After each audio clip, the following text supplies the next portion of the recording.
Yes, welcome to the chapter second of the Think and Grow Rich. आपण right now आता आहोत readers R leaders या online book क्लबमध्ये. जे नवीन असतील त्यांच्यासाठी थोडक्यात फक्त सांगतोय की हा बुक क्लब गेल्या 90 दिवसापासून म्हणजे गेल्या गेल्या जवळजवळ 3 ते 4 महिन्यापासून आपण हा बुक क्लब चालवतो आहोत. याच्यामध्ये मेन उद्देश असा आहे की आपला पुस्तक वाचून तर होतच, पण बऱ्याच वेळेस पुस्तक इंटरप्रिट करायचं राहून जातं. म्हणजे बऱ्याच वेळेस आपण फक्त पुस्तक वाचून घेतो, पण त्यातला खरा अर्थ आपल्याला कळत नाही. पण तो डिस्कशनमध्ये जेव्हा आपण असतो तो जास्त कळतो. मग आता जसं मी ते पुस्तक इंटरप्रिट करणार आहे, पण मी नुसतं इंटरप्रिट नाही करणार आहे, त्याचबरोबर तुम्ही सुद्धा त्याची साथ देणार आहात. कारण आपण इथे जमलेलो सगळेजण एका विचाराचे वेगवेगळ्या दिशेने आलेलो, वेगवेगळ्या कार्यक्षेत्रात काम करणारे लोक असतो. त्यामुळे आपल्या प्रत्येकाचे एक्सपिरियन्स हे खूप मौल्यवान असतात, खूप महत्वाचे असतात. आणि जेव्हा आपण एकत्र जॉईंट होतो आणि प्रत्येक जण जेव्हा काही थोड्या थोड्या गोष्टी त्याच्यामध्ये ऍड ऑन करतो, तेव्हा तो टॉपिक आपल्याला खूप छान पद्धतीने कळतो. ओके. तर मी फक्त छोटासा प्रयत्न करतोय की तो इंटरप्रिट करण्याचा. तर त्याचा उद्देश असाच आहे की तुमचा सगळ्यांचा वेळ वाचावा आणि त्यामधनं आपल्याला त्यातलं महत्वाचं काय आहे, ते घेऊन आपल्याला आपल्या आयुष्यातले डिसिजन्स खूप छान पद्धतीने घेता यावे. मग त्याचं की डिसिजन आपल्याला खूप छान पद्धतीने घेता आले की त्यानुसार आपलं पूर्ण आयुष्य हे बदलत असतं. कारण छोट्या छोट्या चॉईसेसनेच आपलं आयुष्य हे बनत असतं. तर काल आपण इंट्रोडक्शन बघितलं आणि थिंक अँड ग्रो रिच हे जे नेपोलियन हिल यांनी लिहिलेलं आहे पुस्तक. ओके. तर याचं इंट्रोडक्शन मध्येच मी तुम्हाला सांगितलं होतं की एक 7 स्टेप्स ऑफ सक्सेस असतात, म्हणजे यश मिळवण्याच्या पायऱ्या असतात.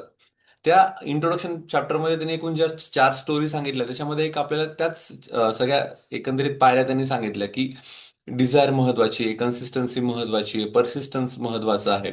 ओके. आणि त्यामध्येच मी काल तुम्हाला सांगितलं होतं की ह्या पूर्ण पुस्तकामध्ये फक्त इंट्रोडक्शन तर दिली आहे, पण त्या इंट्रोडक्शन मधले जे जे शब्द त्यांनी उच्चारले त्याचा प्रत्येक चॅप्टर आहे. तर त्यातलाच आता आपण चॅप्टर सुरू करतोय, चॅप्टर नंबर सेकंड. त्याचं नाव आहे डिझायर. ओके. आता नुसतं त्यांनी डिझायर म्हटलंय, पण ते डिझायरवर थांबलेलं नाहीये. पुढे लगेच त्यांनी शब्द तो उच्चारलेला आहे. त्याचं म्हणणं आहे की तुमच्याकडे तुमच्या आयुष्यामध्ये जर यश मिळवायचं असेल, तर तुमच्याकडे बर्निंग डिझायर असणं गरजेचं आहे. आता बऱ्याच वेळेस काय होतं की बर्निंग डिझायर जेव्हा मी ऐकायचो लहानपणी वगैरे, किंवा एक साधारण 10 एक वर्षापूर्वी जर कोणी एखादा मोटिवेशनल स्पीकर असला आणि तो म्हणायचा की you should have a burning desire in in your life to achieve something. तर मग बर्निंग म्हणजे काय बाबा, त्याचं कन्फ्युजन होऊन जायचं की बर्निंग म्हणजे एकदम ज्वलंत इच्छा असणं गरजेचं आहे. मग त्याच्यातही कन्फ्युजन आहे की ज्वलंत इच्छा म्हणजे काय, की फक्त मला खूप असं काहीतरी करायचं आहे. मी बेडमध्ये झोपलेलो शांत एकदम, म्हणजे झोपूनच ऐकतोय, बोलतोय. ओके. आणि मी I am not taking any action. मी फक्त म्हणतोय की माझ्याकडे इतकी जबरदस्त बर्निंग डिझायर आहे की मला असं वाटतं मला खूप भेटावं, सगळ्या गोष्टी भेटाव्या. मग याला बर्निंग डिझायर म्हणता येईल का? तर मग इथे त्याचा उल्लेख छान पद्धतीने नेपोलियन हिल यांनी केला की बर्निंग डिझायर म्हणजे नेमकं काय. तर त्याच्या डिटेल सांगण्यापूर्वी काही शब्द आहेत ते फक्त वाचतो तुमच्या समोर. Napoleon Hill clearly says all achievements beginning with a burning desire. तुमच्या आयुष्यातल्या कुठलीही गोष्ट तुम्ही जी अचीव्ह केलेली आहे, ती एक बर्निंग डिझायर असल्याशिवाय तुम्ही अचीव्हच करू शकत नाही, त्याच्यामुळेच तुम्ही केलेलं असेल. Not just not just a wish, but an intense emotional unstoppable desire. म्हणजे विश म्हणजे इच्छा, आणि इथे नुसती इच्छा नाहीये, तर तुमच्याकडे intense emotional and unstoppable desire आहे. अनस्टॉपेबल डिझायर म्हणजे काय, की तुम्ही इतकं जबरदस्त ठरवलेलं आहे की मला ही गोष्ट हवीच आहे. ओके. ते अनस्टॉपेबल आहे की कोणी स्टॉपच नाही करू शकत, मला ती हवीच आहे. जर तुमच्या वीक डिझायर्स असतील तर आपण त्यांना वीक रिझल्ट्स मिळतील असं म्हणू शकतो. म्हणजे weak desires is equal to weak results. Okay. म्हणजे तुमच्या जे ह्या ज्वलंत इच्छा नसतील, त्या इच्छा खूप स्ट्रॉंग नसतील, ओके, तर तुम्हाला रिझल्ट सुद्धा तेवढे स्ट्रॉंग मिळणार नाही. So they are saying that की strong desire which will give a powerful actions and persistence. मग जितकी इच्छा तुमची स्ट्रॉंग असेल, ओके, तेवढे तेवढ्या ऍक्शन्स पण तुमच्या स्ट्रॉंग असायला पाहिजे, तेवढ्या ऍक्शन्स पण तुमच्या पॉवरफुल असल्या पाहिजे. प्लस तुम्ही त्या ज्या तुमच्या इच्छा आहे त्याच्यावर तुम्ही परसिस्टन्स पण असलं पाहिजे, म्हणजे कायम पण राहिलं पाहिजे. की असं नाहीये की मी खूप स्ट्रॉंग इच्छा आहे, समजा आज एखादा मी छान मूवी बघितला किंवा एखादा मोटिवेशनल एखादं सेमिनार अटेंड केलं, तर पहिल्या 2 दिवसात मी माझी इच्छा खूप स्ट्रॉंग होती, डोपामाइन खूप जास्त रिलीज झालं होतं आणि मी असं ठरवलं की मला हे करायचंच आहे आणि एकदम ध्यानी मनी माझं एकदम तेच होतं. आणि 2 दिवस झाले की मग परत डाऊन झालो. तर तसं न करता इथे नेपोलियन हिल असं म्हणतात की तुमची जी स्ट्रॉंग डिझायर असेल, जी इच्छा असेल, ती इतकी स्ट्रॉंग असेल ती इतकी स्ट्रॉंग असेल की ती तुमच्या कायम लक्षात राहील आणि ती परसिस्टंट असेल. ओके. त्याच्यामध्ये ते पुढे असं म्हणतात की most people wish to become rich. एक मिनिट मॅम, ते तेवढं लावाल का दरवाजा? Most people wish to become rich, but only those with burning desire, like working daily, learning same way, sacrificing comfort, actually succeed. मग इथे त्यांनी असं म्हटलं की बर्निंग डिझायर म्हणजे काय, त्याचा उल्लेख ते असं करतात की बर्निंग डिझायर म्हणजे तेच की जिथे तो माणूस त्या इच्छेने, ओके, जी काही त्याची इच्छा आहे त्या इच्छेने तो काय करतोय, रोज शो करतोय म्हणजे इन द सेन्स की रोज तो त्या गोष्टीसाठी काम करतोय, त्या गोष्टीसाठी रोज तो अवेलेबल आहे, त्या गोष्टीसाठी रोज काही ना काही तो स्टेप घेतोय, त्या गोष्टीसाठी तो त्याचा कम्फर्ट झोन सोडून काम करतोय. तर याला आपण बर्निंग डिझायर म्हणू शकतो. आता बऱ्याच वेळेस अजून थोडं आता एक्सप्लेन करतो. तर बऱ्याच वेळेस काय होतं की आपण म्हणतो की माझी एखादी इच्छा आहे. ओके. तर इच्छा असल्यानंतर आपण त्याच एका झोनमध्ये असतो, कम्फर्ट झोनमध्ये असतो, आणि त्यामुळे असं होतं की म्हणायला कधी आपण त्यांना विचारा, लोकांना विचारा की काय रे बाबा तुला काय करायचंय, तो सांगतो मला आय एस व्हायचंय, मला सीए व्हायचंय. ओके. आणि जर त्याला विचारलं ठीक आहे मग तुला आय एस व्हायचंय, सीए व्हायचंय, समजा आय एस व्हायचंय, मग तू डेली न्यूजपेपर वाचतो का, की तुझं रोजचं काय शेड्यूल आहे. तर असं जेव्हा तुम्ही त्याला विचारतात तर तो सांगतो नाही मी 10 वाजता उठतो आणि माझ्या या पद्धतीने कामं चालतात आणि मग आरामात मी एखादा न्यूज बघतो किंवा असं करतो, असं त्या पद्धतीने सांगत असतात. मात्र जेव्हा तुम्ही असं या पद्धतीचे जर ऍक्शन्स तुमचे असतील आणि या पद्धतीच्या फक्त तुम्ही इच्छा करून ठेवली तर त्याला आपण बर्निंग डिझायर म्हणू शकत नाही. तर त्यातली एक छोटीशी गोष्ट फक्त तुम्हाला सांगतो, जी मी मागच्या याच्यामध्ये सांगितली होती सेशनमध्ये. ती सॉक्रेटिसची गोष्ट होती. ओके. त्या सॉक्रेटिसच्या गोष्टीमध्ये त्यांनी असं सांगितलं होतं, जेव्हा एक लहान मुलगा सॉक्रेटिसकडे जातो आणि सॉक्रेटिसला सांगतो की सॉक्रेटिस, आता सॉक्रेटिस मोठे तत्वज्ञ, त्यांच्याकडे गेल्यानंतर तो त्या सॉक्रेटिसला विचारतो की मला यश मिळवायचंय आयुष्यामध्ये, तर काय करायला पाहिजे मी, त्याच्यावर मला काहीतरी उपाययोजना सांगा. तर सॉक्रेटिस म्हणतो ठीक आहे, एक काम कर, 8 दिवसानंतर ये. तो मुलगा परत 8 दिवसानंतर जातो. मग सॉक्रेटिस म्हणतो काय आता 8 दिवसानंतर आलाय बाबा हा, म्हणजे जरा थोडा सिरियस दिसतोय, तर थोडी अजून टेस्ट घेऊया. तर सॉक्रेटिस म्हणतो ठीक आहे, तुला जे हवंय मी सांगेल की यश कसं मिळवायचं, पण एक काम कर, तू एक 3 महिन्यानंतर ये. मग सॉक्रेटिसला असं वाटतं की ह्या 3 महिन्यामध्ये विसरून जाईल. ओके. आता त्या मुलाकडे जर तुम्ही बघितलं त्याच्याकडे डिझायर होती. ओके. म्हणजे इच्छा होती की मला यश मिळवायचं आहे. आणि सॉक्रेटिस टेस्ट करत होता ही बर्निंग डिझायर आहे का, याला खरंच करायचंय का, 3 महिने हा कंटिन्युअसली त्या डिझायर मध्ये राहू शकतो का. ओके. आणि 3 महिन्यानंतर तो मुलगा खरंच तिथे येतो. तिथे आल्यानंतर म्हणजे मी माझ्या सुद्धा म्हणजे बऱ्याच गोष्टी मी ह्या शिकल्यानंतर मला असं कळलं की कुठली पण जर डील तुम्हाला मोठ्या लॉंग टर्म मध्ये करायची असेल ना, तर लगेच डिसिजन न देता, समजा एखाद्याला आपल्याबरोबर कामच करायचं असेल चांगल्या रीतीने पार्टनरशिपमध्ये, तर त्याला थोडा वेळ घ्यायचा, एक 15 दिवस, 1 महिना. आणि त्याला म्हणायचं की ती जी तुझी आयडिया होती, तू 1 महिन्यापूर्वी सांगत होता की ती तू मला 28 दिवसानंतर, 30 दिवसानंतर परत सांग.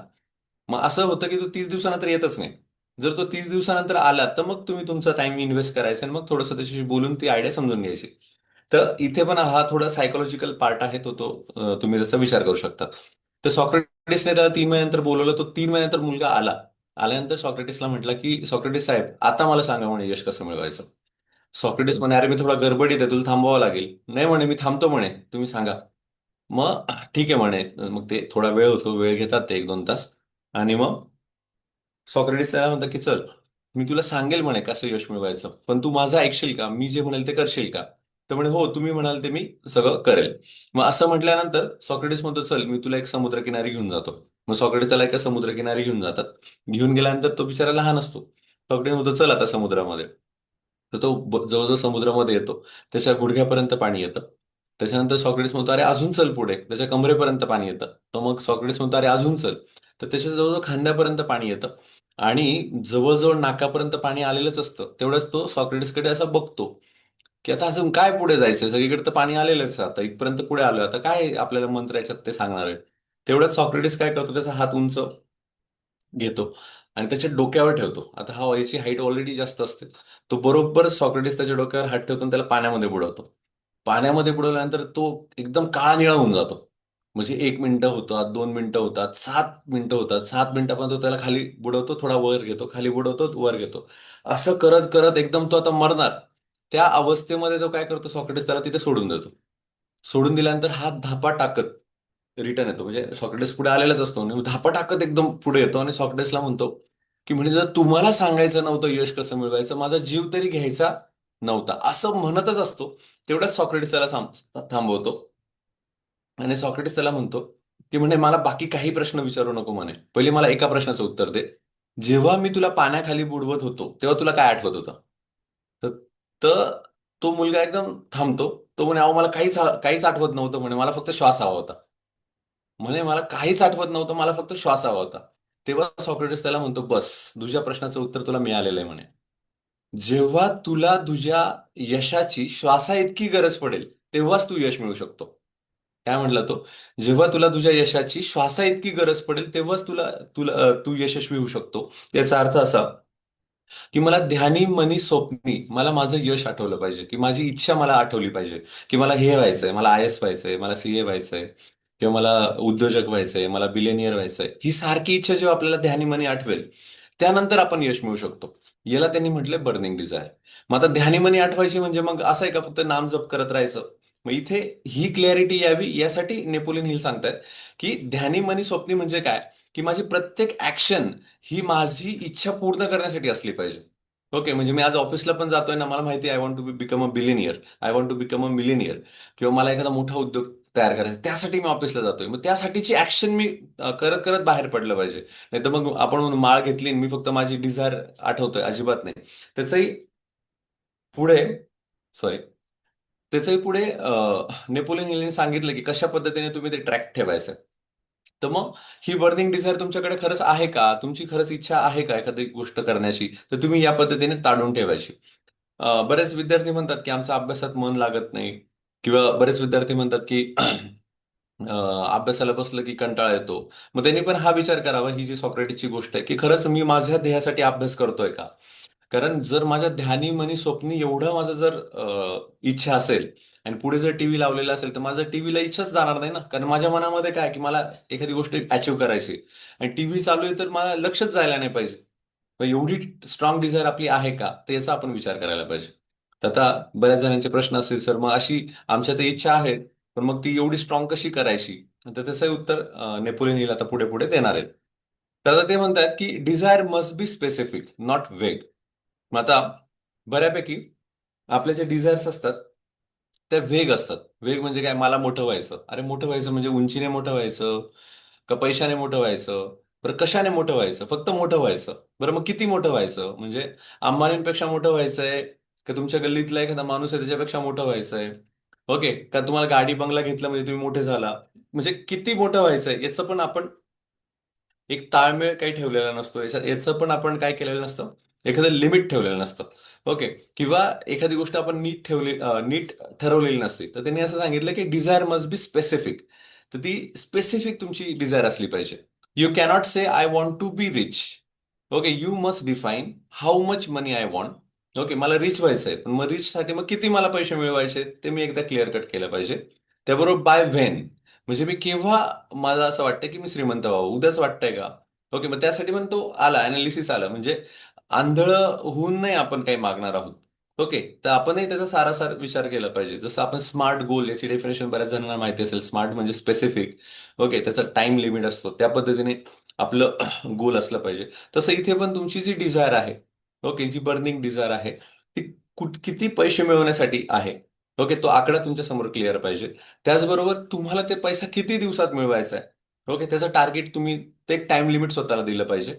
कारण एकदा टाइम लिमिट तुम्ही दिलं तर त्या टाइम लिमिटनुसार काय होतं, तुमचे ऍक्शन्स वाढतात किंवा कमी होतात. याला पण एक पार्किन्सन्स लॉ आहे. म्हणजे तो आता याच्यात नाहीये पण मी तुला तरी तुम्हाला एक शेअर करून ठेवतो. पार्किन्सन्स लॉ असं म्हणतो, समजा तुमच्याकडे काहीतरी काम दिलं आणि ते काम कामाला समजा 30 दिवस दिले. तर आपण काय करतो माहिती का, की ते 30 दिवसाचं काम असताना आपल्याला माहिती आहे, आपल्या सबकॉन्शियस माइंडला आपल्याला कॅल्क्युलेशन असतात की हे काम किती दिवसात होऊ शकतं. मग आपण काय करतो, समजा आपल्याला वाटलं की ते काम 2 दिवसात होऊ शकतं, तर 30 दिवसांमधले 28 दिवस आपण टाइमपासच करतो. टाइमपास, लिटरली टाइमपास करतो. आणि जेव्हा डेडलाईन समोर दिसते लगेच आपण त्या हातात काम घेतो, लगेच 2 दिवसात उडवून टाकतो की हा हे काम झालं.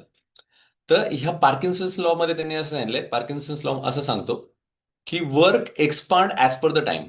जितका टाइम आहे तेवढं वर्क एक्सपांड होऊ शकतं. म्हणजे याचा अर्थ असा पण होतो की माझ्याकडे टाइम कमी असेल तर मी वर्क जास्त करेल. ओके, कमी वेळात पण मी जास्त करेल.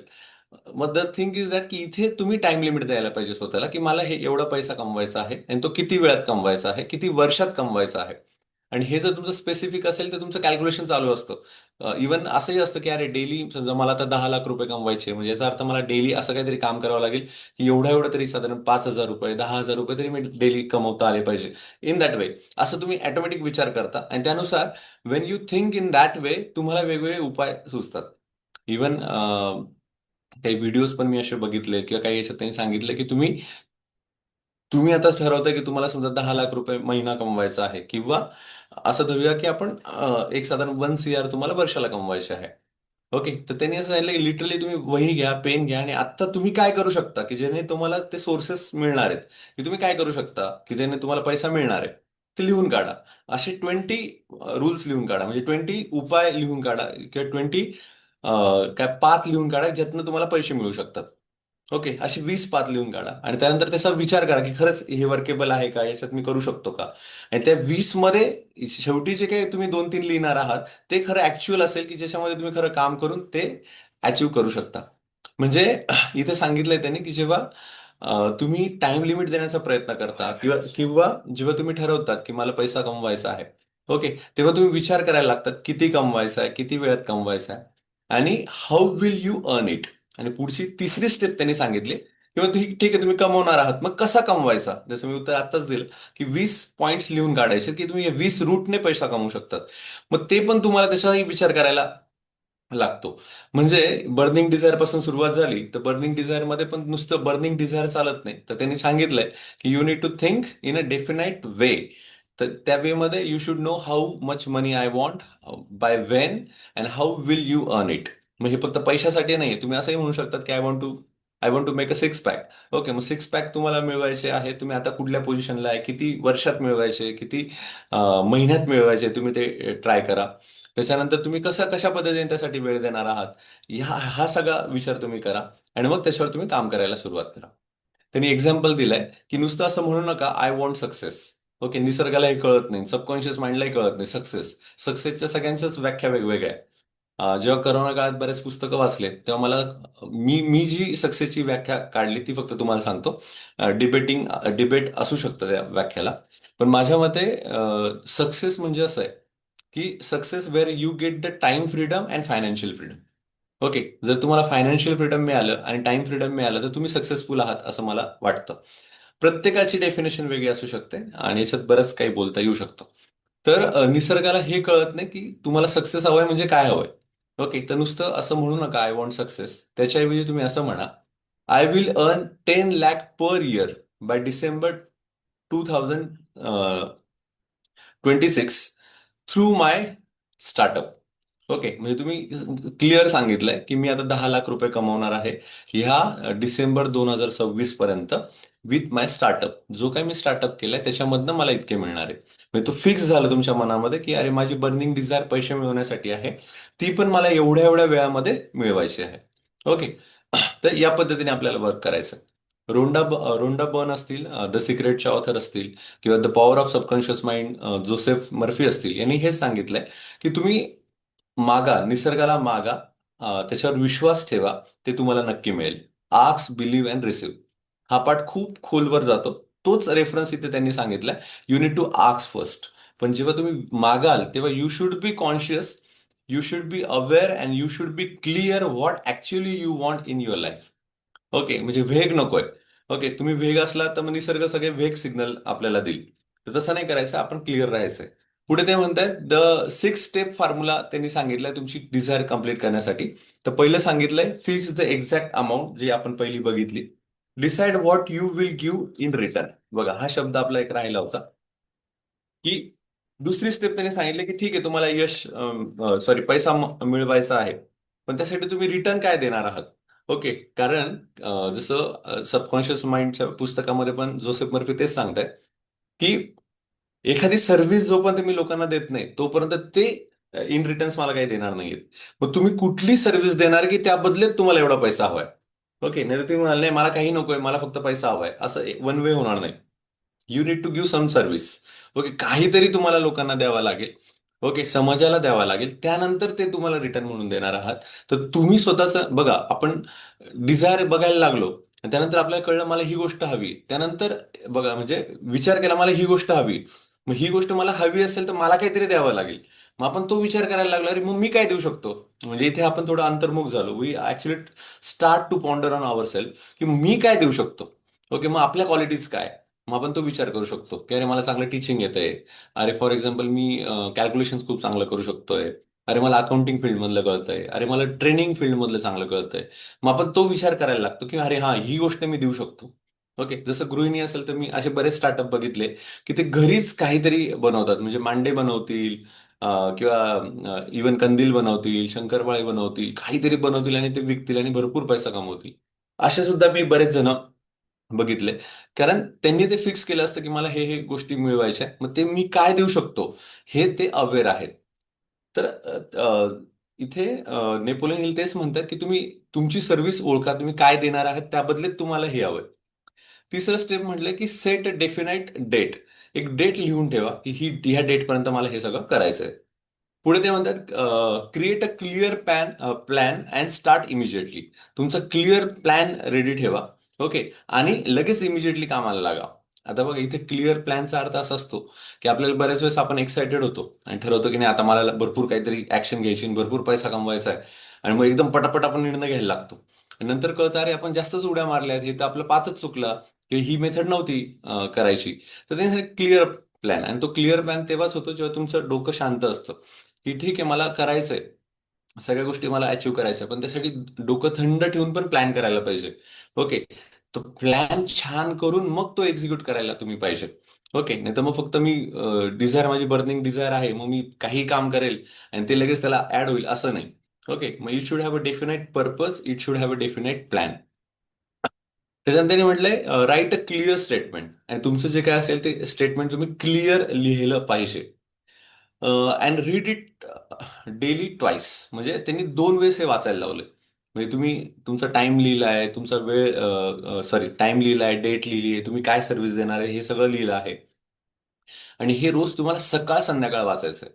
इथे किती छान नेपोलियन हिल सांगताय की तुमची बर्निंग डिझायर, याचा अर्थ असा नाहीये की तुम्ही दिवसभर फक्त मला हे व्हायचं हे व्हायचं त्याचं त्याचं मंत्र जाप करणं, अजिबात नाहीये. त्यांनी फक्त दोनदाच वाचायला लावलंय, एक रात्री झोपताना आणि सकाळी उठताना. मनशक्ती प्रयोग केंद्राने तेच सांगितलंय, तुमची सर्वोच्च महत्वाकांक्षेचा जी गोष्ट आहे ती मेंदू प्रतिका थ्रू तुम्ही रात्री झोपताना वाचा, की मला काय व्हायचंय, मला सगळ्यात जास्त काय हवंय. ते तुमच्या सबकॉन्शियस माइंडला सांगा आणि सकाळी उठल्यानंतर परत तीच गोष्ट तुम्ही तुमच्या सबकॉन्शियस माइंडला सांगा. ओके, या पद्धतीने नेपोलियन हिल तेच सांगताय की हे 2 वेळेस तुम्ही फक्त वाचा, की तुम्हाला तुमची बर्निंग डिझायर काय आहे, त्यासाठी तुम्ही काय प्लॅन केलेला आहे, तुमच्या डेट्स काय आहे, हे परत परत आठवा. बऱ्याच वेळेस काय होतं, आपण बऱ्याच गोष्टी ठरवलेल्या असतात आणि त्या आपण विसरून जातो की आपण काय ठरवलेलं आहे. ओके, जसं एखाद्याने समजा असं सांगितलं असेल की मी स्मोकिंग करणार नाही. ओके, आणि 8 दिवसानंतर स्मोकिंग करायला लागतो आणि युजली एकदम तो करतो. आणि त्याला आपण विचारलं, काय रे तू तर असं ठरवलं होतं, अरे हा विसरलो. ओके, असंही होतं. त्याच पद्धतीने त्यांनी म्हटलं की आता तुम्ही तुमची बर्निंग डिझायर जागृत आहे, त्यानुसार तुम्ही 6 गोष्टी लिहून काढा. आणि ह्या गोष्टी लिहिल्या की ते विसरायला नको, म्हणून तो एक तुमच्या विजन बोर्डला ठेवा.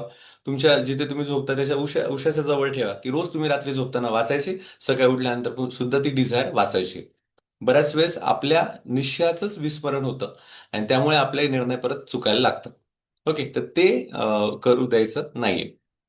त्यातलं त्यांनी एक्झाम्पल सांगितलंय की आता समजा तुमच्या 6 गोष्टी फिक्स झाल्या, तर त्याचं स्टेटमेंट कसं येईल आणि ते कसं तुम्ही रात्री वाचायचं त्याचं एक एक्झाम्पल सांगतोय. I will earn 1 CR by 2028, म्हणजे 2028 पर्यंत मी 1 करोड रुपये कमवेल. By building a premier education startup. Okay, खूप छान एज्युकेशन स्टार्टअप मी सुरू करून 2028 पर्यंत 1 करोड रुपये पर्यंत कमवेल. In return I will give high quality teaching. मग त्याच्या बदल्यात मी काय देईल, I will give high quality teaching, discipline program and value to students. Okay, आणि मुलांना चांगल्या व्हॅल्यूज देईल, डिसिप्लिन देईल आणि हाय क्वालिटी टीचिंग देईल. I will take consistent daily action and improve my skill. आणि मग याला मी आश्वासन पण देतोय स्वतःलाच की मी कन्सिस्टंट डेली ऍक्शन घेईल आणि माझे स्किल्स इम्प्रूव्ह करेल. ओके. आता हे जेव्हा तुम्ही असं म्हणायला लागतात आणि रोज तुम्ही हे वाचताय, तर तुमचं सबकॉन्शियस माइंड हे सगळं ऐकत असतं आणि त्यानुसार तुमचे सगळे दरवाजे ते ओपन करतात. तुम्ही ऍक्सेप्टर मोडमध्ये जातात, रिसिव्हर मोडमध्ये जातात आणि त्यानुसार तुमच्या आयुष्यामध्ये तुम्ही चेंजेस ऍक्सेप्ट करतात आणि चेंजेस करायला पण सुरुवात करतात. त्यांनी पुढचा हा हे कम्प्लीट झाल्यानंतर पुढचा पॉईंट त्यांनी मांडलाय, faith plus emotion powerful desire. मग आता नुसतं मागायचं नाही, त्याच्यामध्ये तुमचा विश्वास पण असला पाहिजे की नाही मला हे मिळणारच आहे. त्याच्यावर तुमच्या इमोशन्स पण असल्या पाहिजे. तर जर ह्या इमोशन आणि फेथ तुमच्या बरोबर असतील, तर आणि याचं जर तुम्ही रिपिटेशन करत असाल, तर त्यांनी सांगितलंय रिपिटेशन बिल्ड सबकॉन्शियस प्रोग्रामिंग. जेव्हा तुम्ही सारख्या त्या गोष्टी रिपीट रिपीट रिपीट रिपीट करतात, तर त्या सबकॉन्शियस माइंड पर्यंत जातात. बऱ्याच वेळेस असं पण सगळेजण म्हणतात की कुठलीही हॅबिट लागायची असेल तर साधारण 21 दिवस लागतात. 21 दिवसामध्ये होते. पण इथे काही ऑथर असं सांगतात की तसं नाहीये, ते 21 दिवस लागू शकतात, काही ना 200 दिवस लागू शकतात. तुम्ही ती जी हॅबिट तुम्हाला इनकल्केट करायची आहे, की ज्या हॅबिटची सवय तुम्हाला व्हावी असं वाटतंय, ती ती हॅबिट इतक्या वेळेस रिपीट करा, इतक्या वेळेस रिपीट करा, की ती तुमच्या सबकॉन्शियस माइंडमध्ये गेली पाहिजे.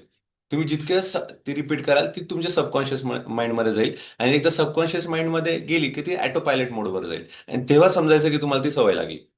मग काहींना ते 3 दिवसातही होऊ शकतं, काहींना 7 दिवसात होऊ शकतं, काहींना 21 दिवस लागू शकतात, काहींना 2100 दिवस लागू शकतात. मग the time period we don't know. We only have the chance to repeat it again and again. Okay. To percolate in our subconscious mind. तर तो आपण विचार रिपिटेशनचा विचार आपण करायला पाहिजे. पुढचं त्यांनी त्यासाठीच एक उदाहरण सांगितलंय, ती स्टोरी ऑफ इडविन बार्नीज, जे की मी तुम्हाला काल सांगितलं होतं. तर आता हे इडविन बार्नीचं उदाहरण सगळ्यांनाच माहिती आहे, मी कालच्या रेकॉर्डिंगमध्ये पण दिलं होतं. त्याच्यावर मी दुसरी एखादी गोष्ट सांगू शकतो, पण जे नव्हते त्यांच्यासाठी फक्त सांगतो. बार्नीज हे एका छोट्याशा खेड्यात राहत होते, त्यांच्याकडे पैसा नव्हता, काही नव्हता, पण त्यांनी एडिसन बद्दल भरपूर ऐकलं होतं आणि त्यांचं असं म्हणणं होतं की मला असं काहीतरी करायचं की मला एडिसनचं पार्टनर व्हायचंय आणि त्याच्याबरोबर काम करायचंय.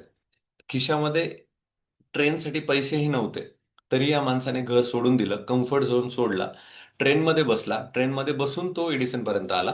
एडिसनला सांगितलं की मला काहीतरी काम करायचंय. आता डायरेक्ट तर मागता येणार नाही पार्टनरशिप, याच्याकडे काहीच नव्हतं. तो म्हटला की तुम्ही सांगा मी काय करायचं मी करतो. मग एडिसनने त्याला छोटंसं त्याच्या फॅक्टरीमध्ये जॉब दिला आणि तो जॉब करताना तो सारखं त्याच्या मनामध्ये होतं, नाही मला यांचं पार्टनरच व्हायचंय, पार्टनरच व्हायचंय. अशा याच्यात 4-5 महिने निघून गेले आणि एकदा सडनली एडिसन त्यांना भेटले आणि एडिसनने सांगितलं की म्हणे काहीतरी मी माल बनवलेला आहे म्हणे, हा एक काही मशीन्स आहेत ते विकायचे, तू विकशील का? जमेल का? तो म्हणे हो हो मी करतो म्हणे. तर त्याने हात वर करून तो पुढाकार घेतला आणि विथिन 3 डेज त्याने त्या सगळ्या गोष्टी विकून टाकल्या. ओके. त्या म्हणजे सेल करून आला तो. आणि त्यानंतर मग एडिसन जाम खुश झाला की अरे बापरे, की इतक्या दिवस पडलेलं होतं, कोणी विकू नाही शकलं, पण तू विकून आलास म्हणे, काय जादू आहे म्हणे. एक काम कर म्हणे, एक मोठा प्रोजेक्ट आहे त्याच्यावर काम करशील का? मग तेव्हा ते टेलिफोन वगैरे काही सॉरी बल्बचं त्यांचा शोध वगैरे सगळं ते चालू होतं. मग त्याच्यामध्ये त्यांनी बार्नीजने पुढाकार घेतला आणि तो म्हणे हा सगळं मी करतो. आणि मग अशा रीतीने ते हळूहळू विश्वासात घेऊन एडिसन यांनी पूर्ण जबाबदारी त्याच्यावर टाकली आणि ते विथिन 1 इयरच त्याचे पार्टनर झाले. ओके. म्हणजे ज्याच्याकडे काहीच नव्हतं तो पूर्ण एडिसन यांचा पार्टनर झाला. तर ही खूप मोठी गोष्ट आहे. याच्यासाठीच त्यांनी सांगितलं की बर्निंग डिझायर तर होतीच. ओके. पण कॉन्स्टंटली तो विचार करत होता की मला हेच करायचंय, मला पार्टनरच व्हायचंय. त्यासाठी मला गायडन्स, देवाला तो विनंती करत होता की मला गायडन्स दे आणि त्यानुसार त्या सगळ्या गायडन्स मिळाल्या, तशी परिस्थिती जुळून आली आणि त्याला संधी दिसली आणि त्याने लगेच सांगितलं हो मी करू शकतो आणि त्यानुसार रेस्ट इज हिस्ट्री. आणि त्यामुळे तो त्याचं नाव आजही पूर्ण जगामध्ये घेतलं जातं, की एडिसनला मोठं करणारं असंही म्हटलं जातं, पण तसं आपण नको म्हणायला. तर एडिसनला खरं त्याच्या बिझनेसमध्ये मदत करणारा तो बार्नीज होता. फायनली पुढचा एक अजून बऱ्याच 2-3 गोष्टी आहेत त्या फक्त सांगतो. अजून एक 5 ते 10 मिनिटं आपलं अजून एक्सटेंड होऊ शकतं. गोष्ट मी माझ्याकडची पण सांगेल, एखादा मुद्दा आला त्याच्यामध्ये फक्त ऍड करतो. सो इथं लेसन असं सांगितलंय त्यांनी की no excuses, no money, no background, only burning desires plus persistence. म्हणजे बार्नीजकडे काहीच नव्हतं, पण त्याच्याकडे एक्सक्यूज पण नव्हती. ओके. की आता माझ्याकडे हे नाहीये ते नाहीये, तो हे विचार नाही करत बसला की माझ्याकडे काय नाहीये. त्यांनी हे विचार केला की मी आता काय आहे माझ्याकडे, मी त्याचं कसं उपयोग करून तिथपर्यंत पोहोचू शकतो. तर तो विश्वास त्याच्याकडे होता, ती बर्निंग डिझायर त्याच्याकडे होती आणि ती कायम होती, सगळ्या स्थितीमध्ये कायम होती आणि त्यामुळे तो यश मिळू शकला. पुढचा मुद्दा आहे, त्यांनी सांगितलं की डिझायर रिमूव्ह एक्सक्युजेस. म्हणजे जर तुमची स्ट्रॉंग डिझायर असेल तर तुमच्याकडे कारणं नसतात द्यायला. ओके. आज मला समजा पुण्याला जायचंय आणि समजा पैसे नाही आहेत, पण मला जायचंच आहे ना, तर मग माणूस तो पायी पायी का होईना निघतो, सायकल असं काय घेऊन निघतो, लिफ्ट मागून का होईना निघतो. मग तो एक्सक्युजेस देत बसत नाही की माझ्याकडे हेच आहे किंवा माझं लकच खराब आहे. त्यांनी दिलंय उदाहरणं की I don't have a money असं कारण देत नाही, I don't have a time असं कारण देत नाही, I don't have a support, okay मला सपोर्टच नाहीये मी कसं काय जाणार पुढे, असं तो काही कारण देत बसत नाही. तर strong desire destroy all excuses. Okay. मला पोहोचायचंय तर मी पोहोचणारच आहे. ओके. त्यांनी एक असं उदाहरण त्याच्यामध्ये दिलं होतं की स्ट्रॉंग डिझायर कशी असावी, की मला आता हे करायचं आणि मला करूनच आता बाहेर पडायचंय. जसं आपल्या तानाजी मालुसरे यांचं उदाहरण तुम्हाला माहिती असेल, जेव्हा सिंहगड तेव्हा कोंडाणा म्हणत होते. You can correct me later.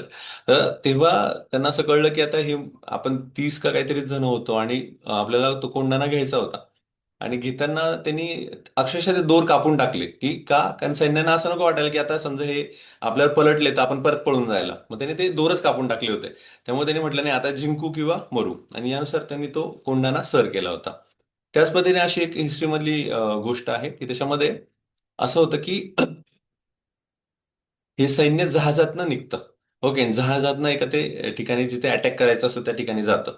गेल्यानंतर त्या जो सेनापती असतो त्यांनी ऑलरेडी सांगून ठेवलेलं असतं की आपण चाललोय तर आपल्याला हा जो काही बेट आहे किंवा हे जे काही राज्य आहे, हे जिंकूनच परत जायचं.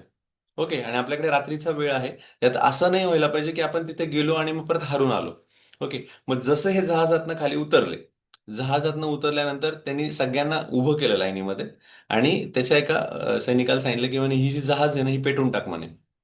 आणि सगळ्यांसमोर ती जहाज पेटून टाकली. तर म्हणे बघा आता रिटर्न जायचा मार्गच नाही, ही जहाजच पेटून टाकलेली आहे.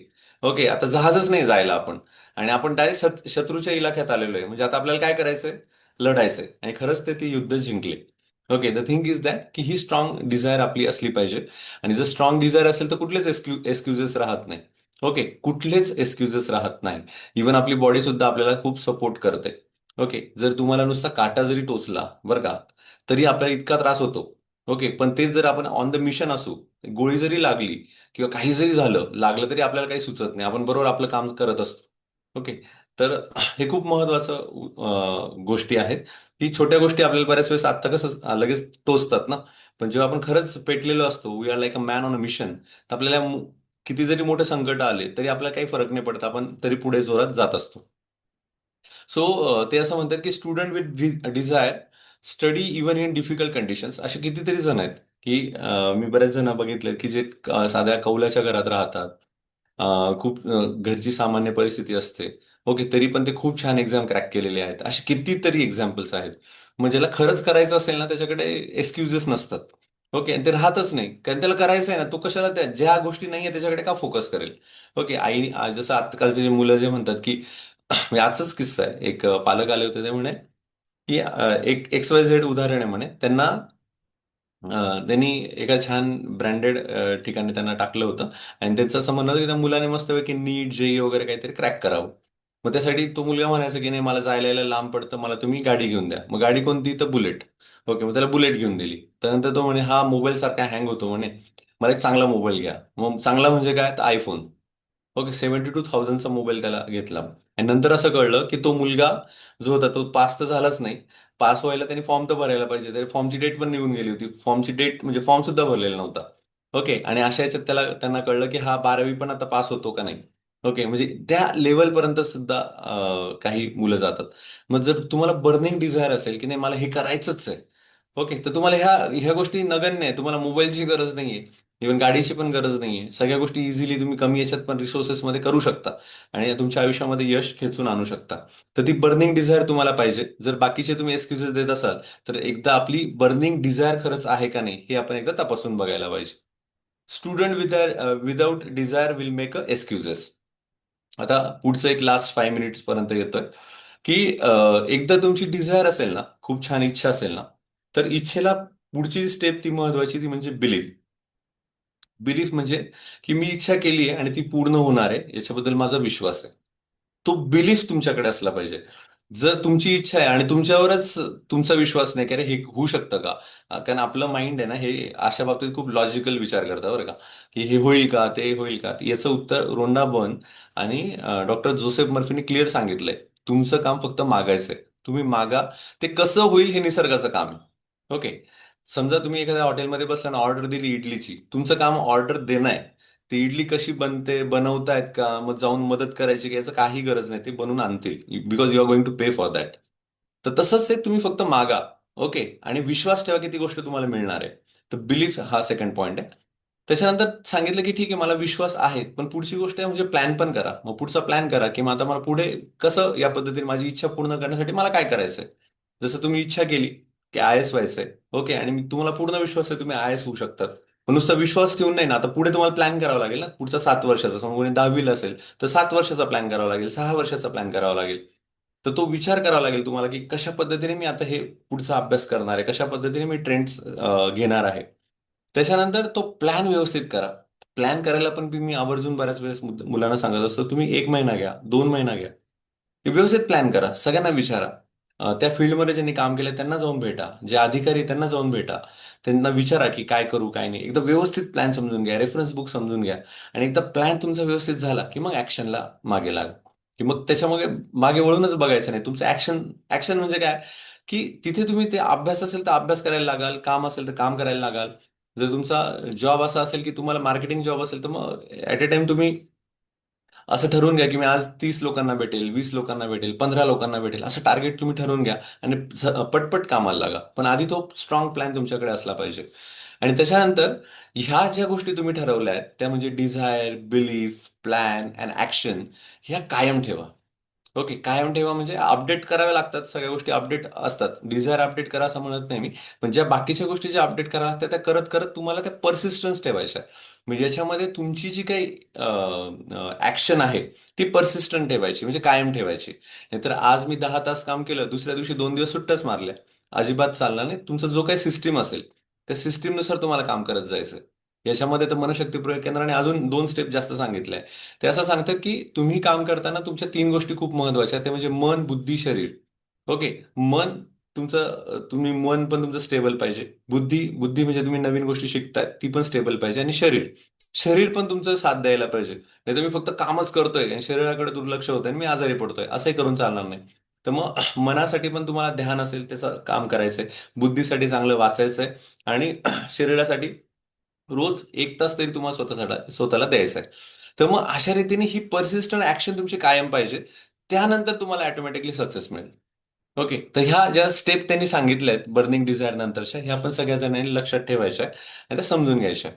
Without desire nothing can start. हे फक्त त्यातलं फॅक्ट आहे. पुढे ते असं म्हणतात की विश वर्सेस डिझायर, म्हणजे इच्छा आणि म्हणजे विश आणि डिझायर याच्यामध्ये फरक काय. तर विश मध्ये असं असतं की इट वुड नाईस, की हे खूप नाईस, चांगलं होऊ शकतं. त्याच्यामध्ये ऍक्शन नसते, इझिली गिव्ह अप पॉलिसी असते. त्याच्याविषयी जे स्ट्रॉंग डिझायर असते किंवा डिझायर असते त्याच्यामध्ये म्हटलं जातं की आय मस्ट अचीव धिस. त्याच्यामध्ये मॅसिव्ह ऍक्शन असते आणि त्याच्यामध्ये नेव्हर गिव्ह अप पॉलिसी असते, की मी हे कधीच सोडून देणार नाही आणि मी हे परसिस्टंटली करेल. आणि याच्यामध्ये शब्द त्यांनी वापरलाय मॅसिव्ह ऍक्शन. त्यासाठी मी एक पुस्तक फक्त तुम्हाला सुचवेल. पुस्तकाचं नाव आहे the 10X rule, which is written by Grant Cardone. हे पुस्तक इतकं जबरदस्त आहे, जो पण एंटरप्रिनर असेल किंवा जे बिझनेसमध्ये असतील किंवा ज्यांना अजून काही ध्येय त्यांना आयुष्यात अचीव करायचं असेल, त्यांनी हे पुस्तक नक्की वाचा. त्याच्यामध्ये त्यांनी सांगितलंय, ग्रँड कॉर्डन असं सांगतात की आपण काय करतो, 10 टाइम्स जास्त विचार करतो, पण आपली ऍक्शन ही 1 टाइमच असते, म्हणजे छोटीशी असते. जर तुमचा विचार मोठा असेल तर तुमची ऍक्शन त्याच्या 10 पट असली पाहिजे. ओके. जर तुम्ही म्हणत असाल की अरे मला, समजा मी असं ठरवलं की अरे मला असं वाटतं उद्या दिल्लीला जायचं. ओके. आणि मग आपण म्हणतो ठीक आहे आता नाही मला दिल्लीला जायचं. मग आपण काय करतो, हा दिल्लीला जायचं, मग उद्या उठणार आपण सगळ्यांना हळूहळू विचारणार, मग कसलंय काय बघणार. पण त्यांनी सांगितलं की उद्या मला म्हणजे मला दिल्लीला जायचंय ना, तर मी आज लगेच त्याचा अभ्यास सुरू करायला पाहिजे की अरे मला दिल्लीला जायचंय.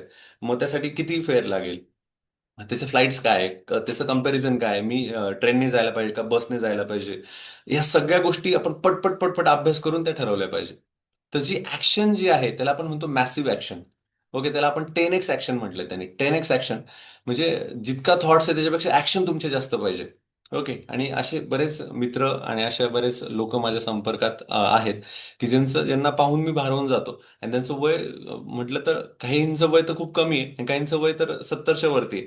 पण तरी पण they work in a such a fashion की मला असं वाटतं की बापरे, एवढ्या फास्ट, एवढ्या ट्रिमंडस पद्धतीने ते काम करू शकतात का.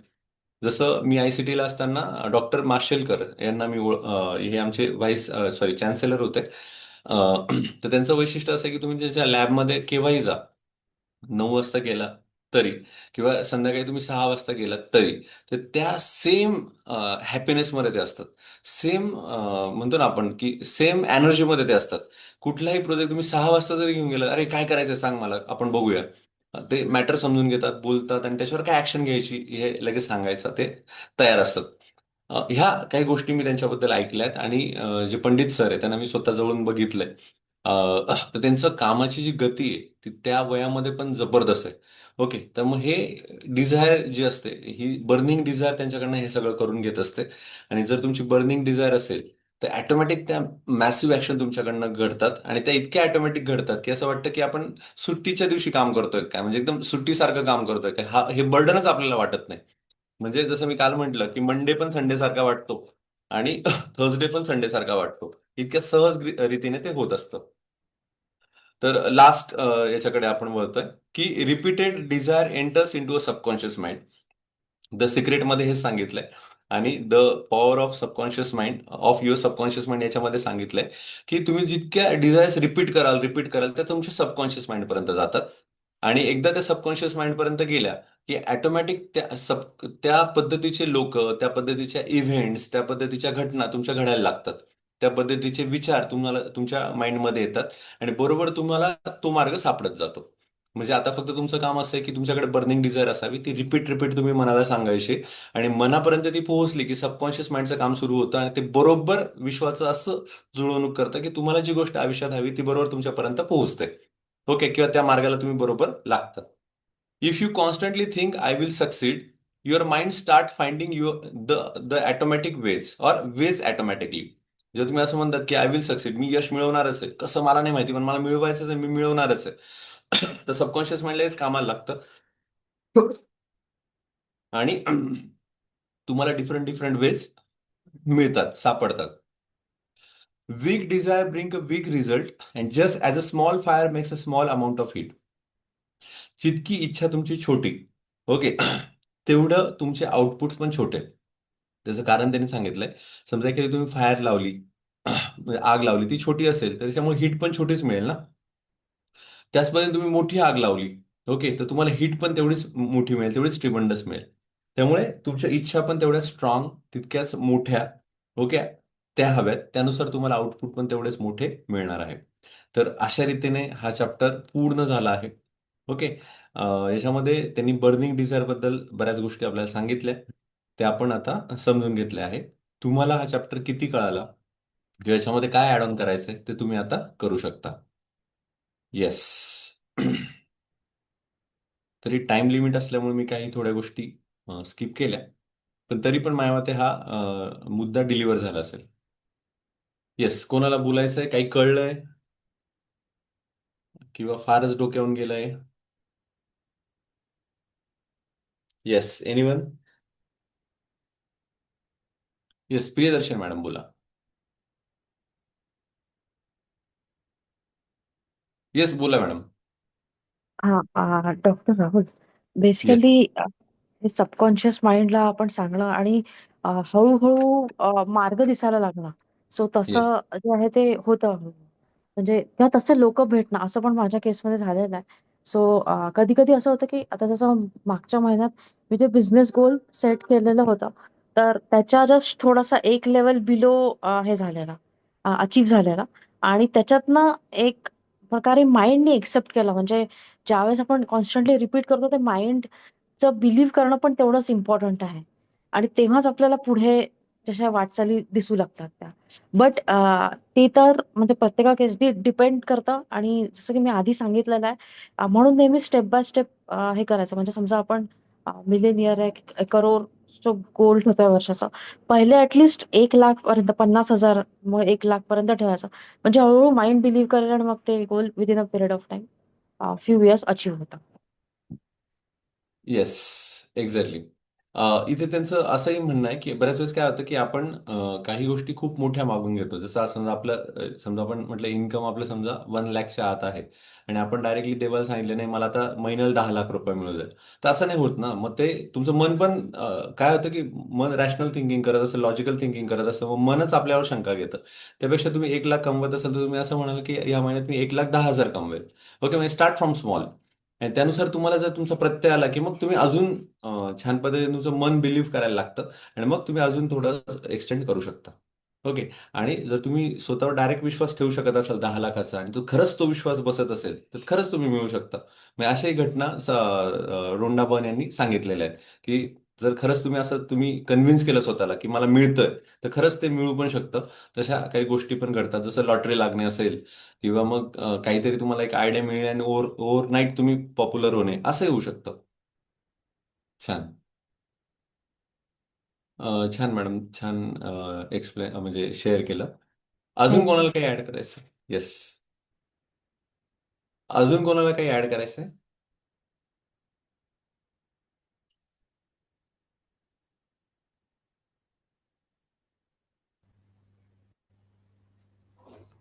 Hello sir, am I Audible? Yes yes, येतोय आवाज, बोला ना. ओके. सर, मी थोडी उशिरा जॉईन झाले, पण आजचा टॉपिकही तुम्ही खूप छान कव्हर केलेला आहे आणि मला हम्म. बर्निंग डिझायर का हवी ह्याचं उत्तर मिळालं. आत्तापर्यंत नसली तरी चालेल असं वाटत होतं, पण आता कळलं की का हवी अशी. त्याचं कारण एक्झॅक्टली. कळलं. बरोबर. छान. ग्रेट. खरंच ती इच्छा असेल तर बाकीचे मार्ग सुचतात, सगळ्या गोष्टी जुळून येतात. ओके.